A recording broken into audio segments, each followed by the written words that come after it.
There's also a hope that today's rate cut will provide a boost to developers who might have been sitting on the sidelines due to it being really expensive to borrow money.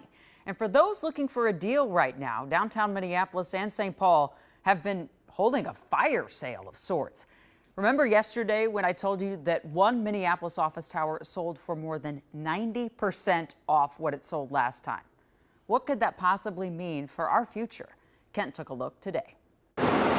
When the Minneapolis-St. Paul Business Journal published a story yesterday about a downtown Minneapolis office tower selling at a 91% discount off its price from just 5 years ago, it turned heads. It's very difficult to wrap your head around that erosion in value in that, relatively quick period of time. Ari Parrott says it caught his attention as the founder of Afton Park Development and also as a St. Paul homeowner. Taking that much value off the property tax rolls is significant. And if you're a homeowner in either city, you wonder, when is this going to start to hit me?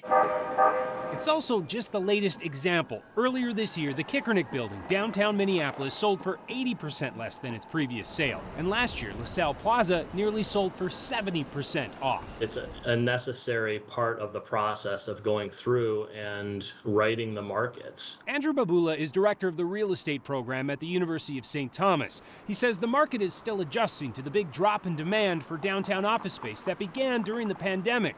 And while some developers are investing in ambitious residential conversions, he says in many buildings it still doesn't make sense, literally. Certainly if you can buy it at a lower cost, you can afford to put more money into it and can overcome some of those challenges. But a lot of them, is just the nature of the buildings don't allow for a conversion like that. To be clear, it's unclear what the new owners of the Forum Towers have in mind.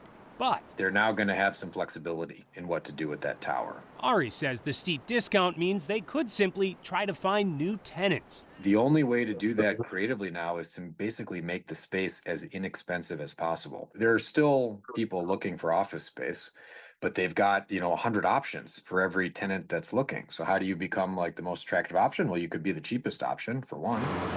Meanwhile, he says he's got more questions about what might happen across the river. The St. Paul Athletic Club recently went to auction and didn't sell. Neither has the massive portfolio of office buildings owned by Madison Equities, which has been on the market for months. I think for St. Paul, downtown St. Paul in particular, somewhat unique from downtown Minneapolis is trying to answer the fundamental question of what is driving people to want to be there. I think downtown St. Paul is still working on that, and there's a lot of really, really, really good work being done, but I'm not sure there's a clear answer yet.